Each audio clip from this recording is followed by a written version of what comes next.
Benedicite, muy buenos días. Continuamos comentando el prólogo a la regla de San Benito. Hoy nos introducimos en un tema muy especial que es la libertad humana y la gracia divina. El texto dice así: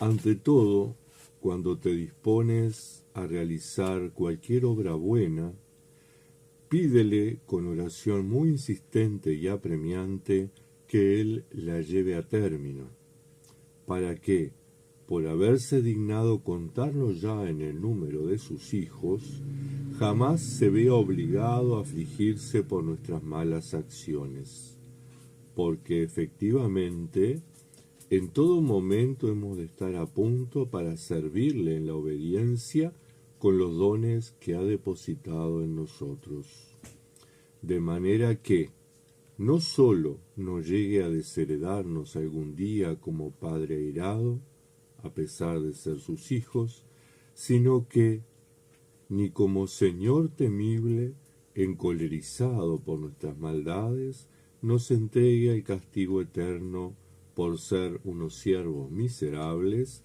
empeñados en no seguirle a la gloria. Es muy fuerte este párrafo del prólogo, y sobre todo nos propone algunos temas centrales para pensarnos en nuestra práctica monástica. En primer lugar, la oración. Dice San Benito: pídele con oración muy insistente y apremiante que Él lleve a término esta acción que hemos iniciado, ¿verdad? Este camino. De alguna manera es una referencia a aquel salmo que dice: el Señor completará sus favores conmigo, ¿verdad? Bueno, esto que hemos iniciado por un acto de nuestra libertad, hemos decidido empezar el camino en la vida monástica. A través de la oración, la gracia de Dios actúe y llegue a buen puerto. Nuevamente retoma el servicio de Cristo, el servicio a Cristo, ¿verdad? La famosa milicia Christi. Y nosotros servimos a Dios, servimos a Cristo en nuestra vida monástica a través de la práctica ascética, es decir, que no tenemos otra forma de servir que la ascesis monástica, ¿verdad? La ascesis es el ejercicio, el ejercitarse, el entrenarse, el prepararse. ¿Y qué consta en esos 5 elementos, que son 6 en realidad, pero bueno, 2 están muy unidos, que es la oración, las vigilias, el ayuno y la limosna juntos? Ayuno aislado no tiene sentido, ¿verdad? Ayuno y limosna, la lección divina y el trabajo. Esas 5 o 6 elementos son el centro de nuestra ascesis monástica. Ese es nuestro servicio a Cristo. Nosotros lo servimos en la oración, ¿verdad? La oración es como el gran trabajo monástico. Por eso Benito insiste: oración insistente y apremiante. Es algo así como aquello que nos dice San Pablo: oren sin cesar, oren insistentemente, ¿verdad? Y en esta práctica monástica, ¿verdad? En esta ejercicio de la espiritualidad de la vida monástica, de alguna manera tenemos que combatir, ¿verdad? ¿Por qué? Y porque es un ir contracorriente, ¿verdad? En nuestra sociedad, en nuestra cultura, ninguna de estas prácticas que hemos mencionado es importante, ninguna de estas prácticas es promovida, ¿verdad? De alguna manera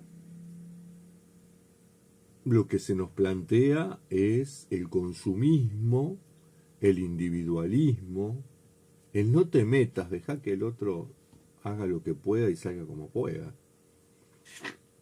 La competencia, ¿verdad? El poder competir y superar al otro, ¿no?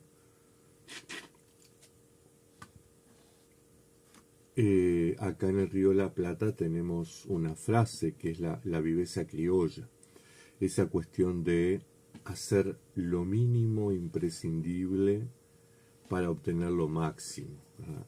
Pero ese mínimo que hacemos, darle un realce para que parezca que somos maravillosos, sacar ventaja de las situaciones, de las personas.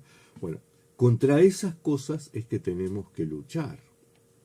Ese es el gran combate que tenemos que dar, porque Benito lo que nos propone es ser coherentes, ser fieles a los compromisos bautismales, ser fieles a la ética del Evangelio, ¿verdad? Entonces, la vida monástica es un combate donde el arma fundamental es la obediencia. Dice Benito,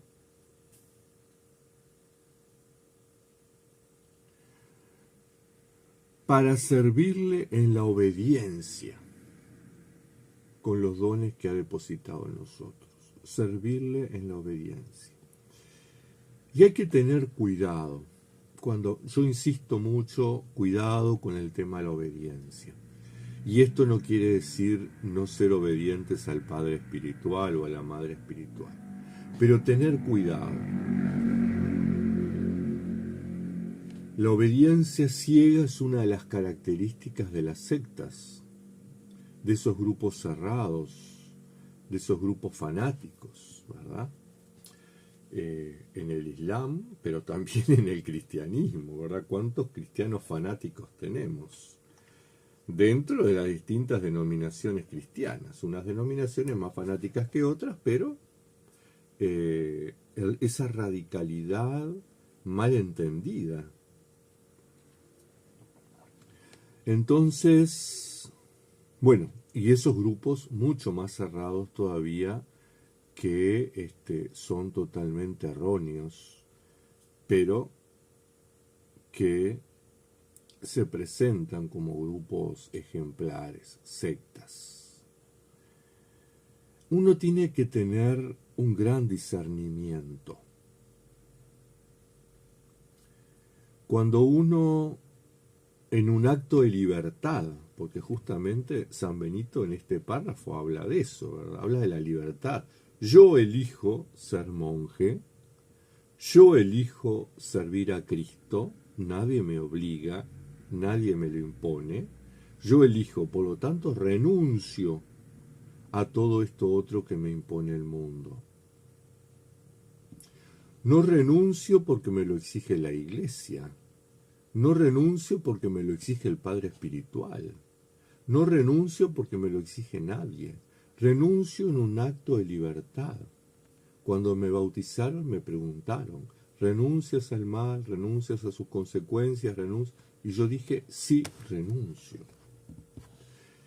Y si no era consciente o del todo responsable porque era un niñito, en cada vigilia pascual, cada sábado de la Pascua, de la Semana Santa, renovamos ese compromiso y ahora somos adultos y conscientes. Entonces nosotros decidimos libremente en un ejercicio de nuestra libertad renunciar. Y renunciar, como yo siempre digo, elegir es renunciar. Si yo elijo a Cristo, renuncio al mundo. Si yo renuncio a Cristo, elijo el mundo, ¿verdad? No puedo estar con los... No se puede servir a dos señores, dice el Señor, ¿verdad? Entonces, uno tiene que hacer un ejercicio de discernimiento.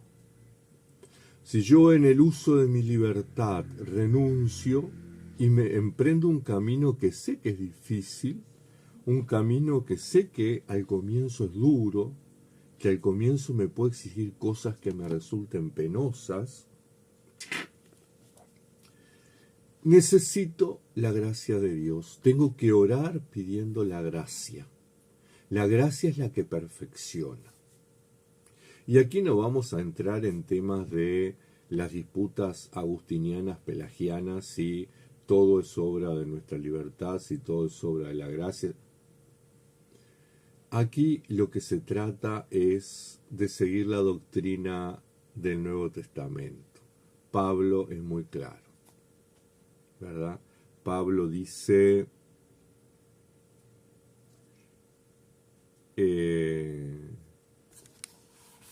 tiene en Corintios, si no me equivoco, Corintios es, sí, en Corintios tiene dos frases muy fuertes. Primera de Corintios 15:10, por la gracia de Dios soy lo que soy. Lo que soy de bueno, de santo y de justo no es producto de mis obras, no es producto de mi esfuerzo, no es producto de mi trabajo, es producto de la gracia de Dios. Yo quise y Dios lo completó. Y la segunda carta a los Corintios capítulo 10 versículo 17 dice, el que presuma del Señor. ¿Por qué? Y porque justamente no somos nosotros, ¿verdad? Es Dios el que nos hace fuertes. Es Dios el que nos perfecciona. Es Dios el que nos va moldeando.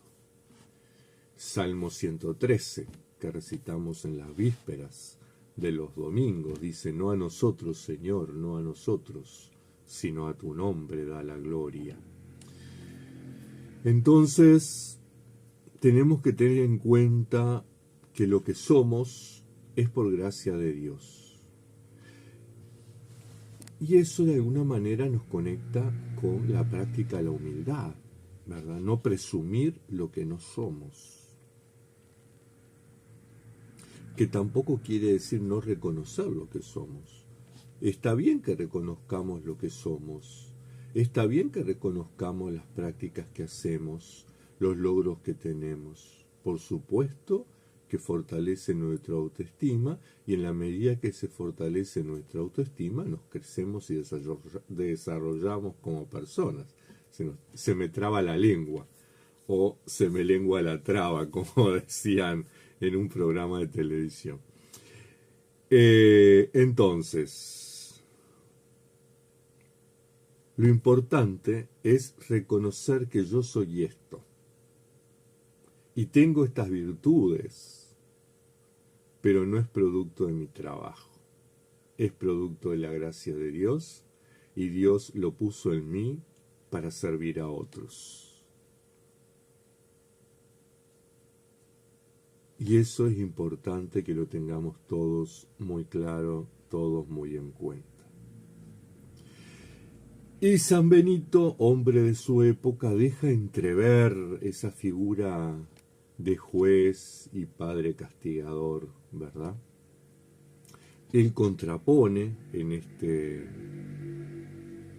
párrafo la pena y la gloria, el castigo y el premio, ¿verdad? La condenación y la salvación. Algo que en realidad es producto o consecuencia de nuestras acciones y de nuestras decisiones. Toda decisión que tomemos en nuestra vida, producto de nuestra libertad, toda decisión que tomemos tiene sus consecuencias. Si yo elijo a Cristo, evidentemente voy a renunciar a todo lo malo, y la consecuencia de mi vida va a ser vivir en un ámbito bueno y morir en un ámbito bueno, ¿verdad?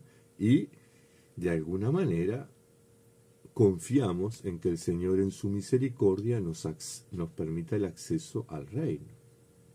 Pero si yo en el ejercicio de mi libertad elijo el mundo y renuncio a Cristo, consecuencia, todas mis obras van a ser del mundo. Voy a ser consumista, voy a ser individualista, voy a competir con otros y voy a tratar de jorobarlos para salir adelante yo, ¿verdad? Voy a ser injusto. Y la consecuencia va a ser que no voy a poder participar por una elección personal. No voy a estar participando del reino, que es justamente todo lo contrario, ¿verdad? Que es solidaridad, que es caridad, que es compartir, que es fraternidad. Entonces es importante que nosotros tengamos en cuenta estos elementos que nos plantea San Benito. Y recordemos, este párrafo nos enfrenta al gran dilema humano, la libertad y la gracia, que asociadas es lo que hace que nosotros seamos santos, seamos buenas personas, ¿verdad? Caminemos, nos encaminemos a la perfección. Lleguemos al reino. El Señor nos justifica y nosotros ponemos de nuestra parte las acciones, la libertad humana. Hermanas, hermanos, que tengan una bendecida jornada y nos estamos encontrando mañana. Muchas bendiciones.